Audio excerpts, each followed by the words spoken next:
and welcome to Top Notch Plots. Today's video is at HQ and I am taking this old polytunnel down and I will be replacing it with a newer. It's showing its age. I have acquired some of this like fiberglass paint. It's done its job, but it's wearing in other places now. So we're going to take it down and we're going to put a new base. I'm going to try my best to level the ground off before we start. Right guys, I've dug all around it now. I've taken the door off. After a few weeks of having this tunnel, I had to put the door on a wooden frame with hinges. Well, these zips are not made for the Welsh weather.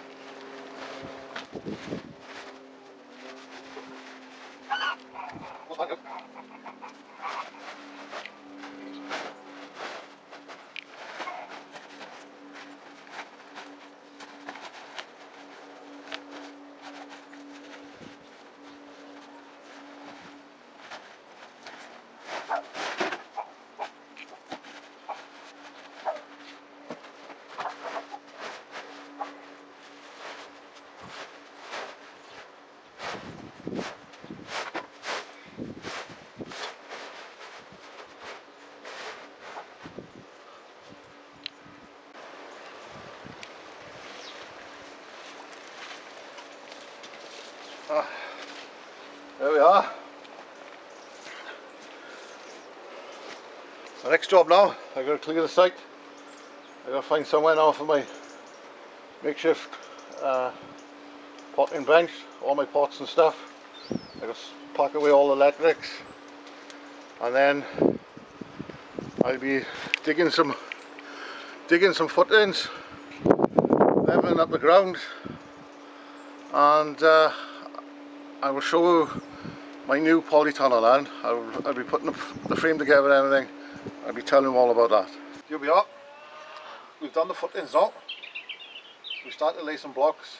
This is so I can level the garden off where the polytunnel is going. It'll probably be 3 blocks here and 2 blocks end down the bottom. And my aim then is to fill with soil to the top of the block. And this will give me a level for me to start putting the polytunnel in. I've left the old frame in place for this to give me a straight line, because when you take it down you can lose where you are. This is straight. I've worked with this for a few years.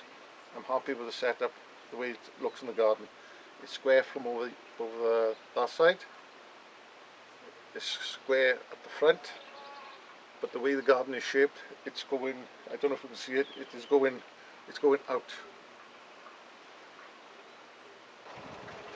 Right, it's been a couple of months now since we've taken the polytunnel down, and this is how we're getting on. I've put up some concrete blocks to retain the soil. I have taken a lot of soil out here as well, and now I am ready, and I'm really excited now about putting up the new polytunnel. I've string lined it out, and this is the size of it. It's 14 foot wide and 24 foot long.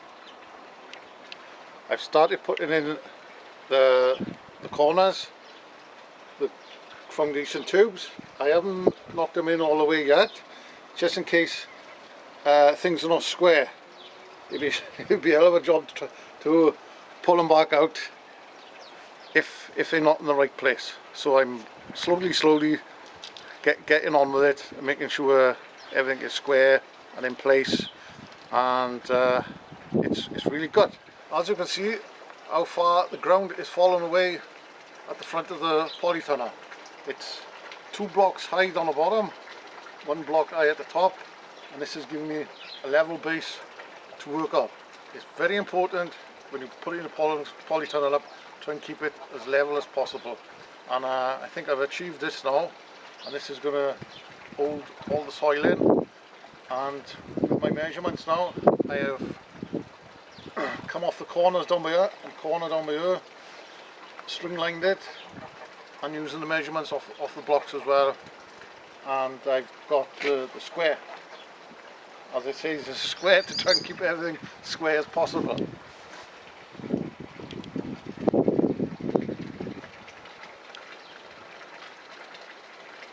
The other thing I'm using, because I'm working on my own, I'm using a heavy duty socket on top.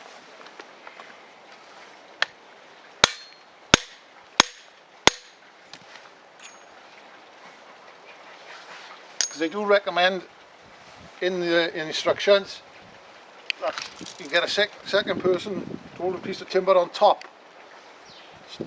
Stop the metal from distorting, imploding, and it will make it difficult then to put the hoops in.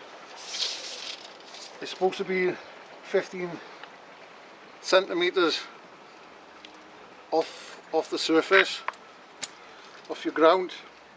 I haven't achieved that yet because I'm still working on getting it square. Each hoop will be 6 foot from here to here. The next hoop will be here, and it'll be 6 foot. I've cut this timber now to 6 foot, and you take your measurements from the center of the tube to the center of the tube on your next one. Let's go up to the garage now and let's have a look at the kit. This is what we bought, and we had it from Direct Polytunnels, and the stuff is looking really strong. I'll show you now. This is the first dry day we've had now in January. So let's go to the garage now and have a look. Come on.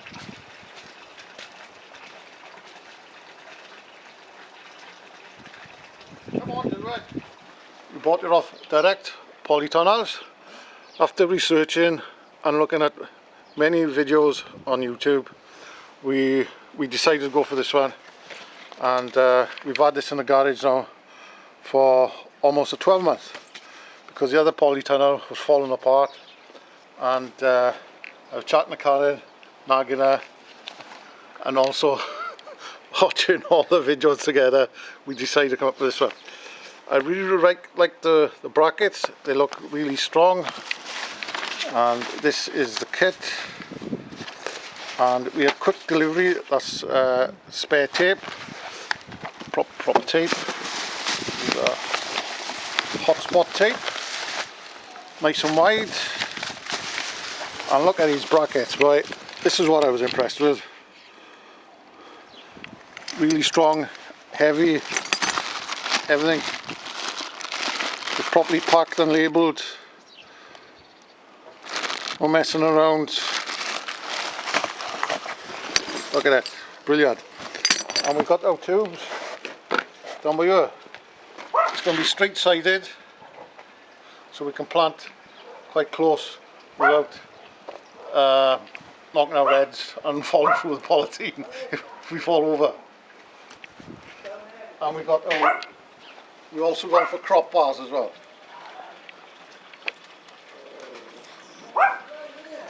Everything is clearly labelled. This is the quality of the tubing, really strong, heavy, and we've been keeping the polythene roll in the house just in case anything would happen to it. Really excited about this, and this has made my Christmas. really happy with it. Yeah. And can't wait to start growing. So stay tuned. And we'll be putting up some more videos as we progress with it. Ta-da!